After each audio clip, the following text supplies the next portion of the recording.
Hi, hopefully you have understood that how to write insert and select queries.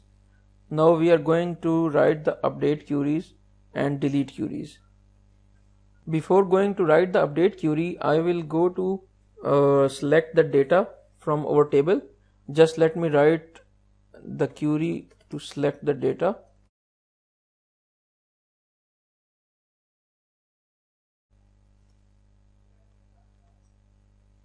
Employee info, this table. One thing that you need to remember is that your database name should be selected in this dropdown. This dropdown contains the list of available databases that are residing on your SQL server. Here is my database, which is Employee Management DB. It has already been selected. Just to cross check that what happens if any other database is selected, let me select any other database. For example, I select the master and try to execute my query select star from employee info. Employee info is the table of employee management DB. You can see that SQL Server Management Studio marked a red line under the name of my table, which is indicating that this table does not belong to this database. If I try to execute, it will give me an error. It says invalid object name. Okay. Now just change the database name and select the correct one. You can see that the red line has disappeared now, which means that SQL Server Management Studio is able to identify the database name and database table. Just execute it. Okay.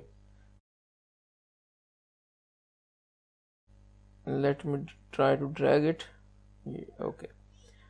You can see that this table contains the record of 7 employees.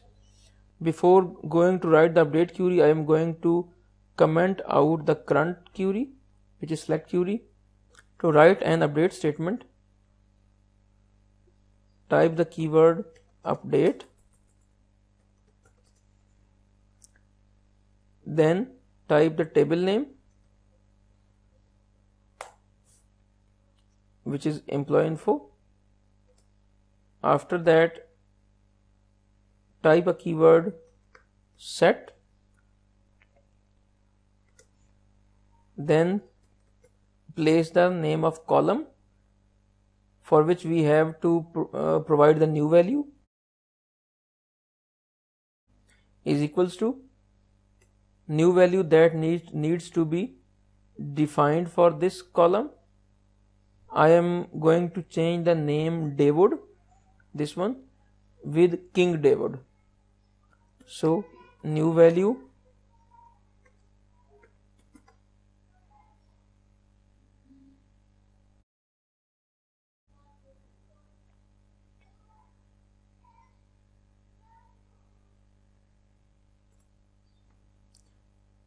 okay.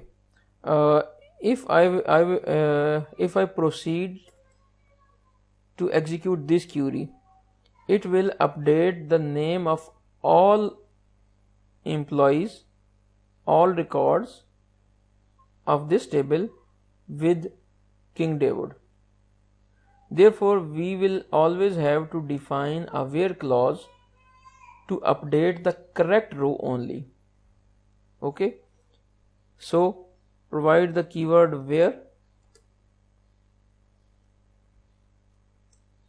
and now primary key of this table has to be used, which is employee ID is equals to 3.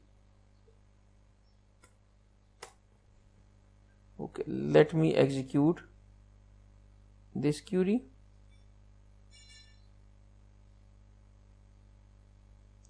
It says one row updated, one row affected. Okay, just comment this line to avoid any mistake.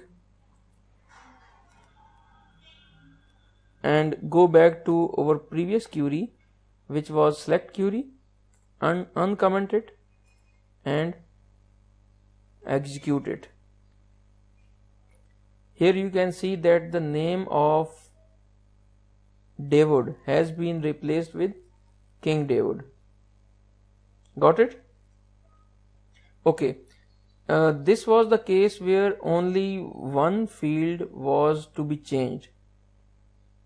But in practical examples, you may have 2 or 3 or more columns that needs to be updated. To update more than one columns, I am just going back to the previous update query.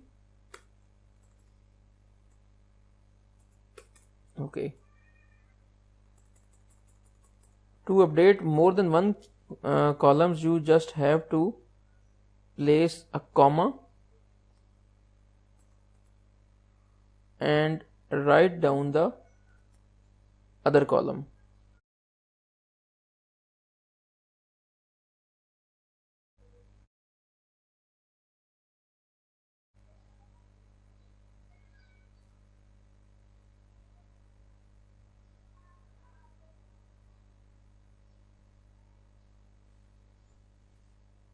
Okay, date of birth.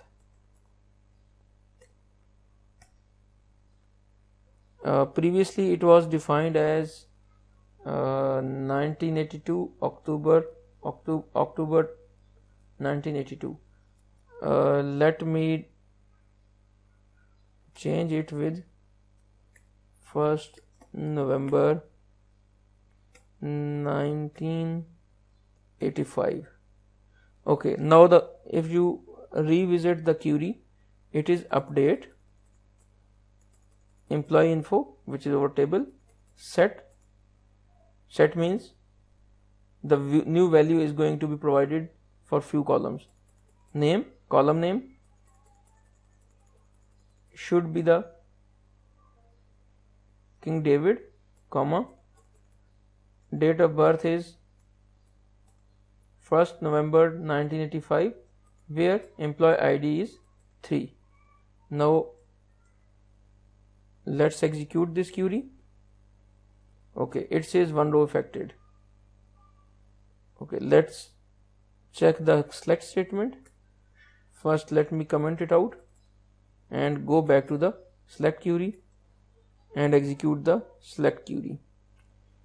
Okay, if you look at the record where employee ID is 3, name has been changed with King David, date of birth has been changed with 1st November 1985. In this way you can change multiple columns to fulfill your requirement. This was the very basic and practical example of update statement.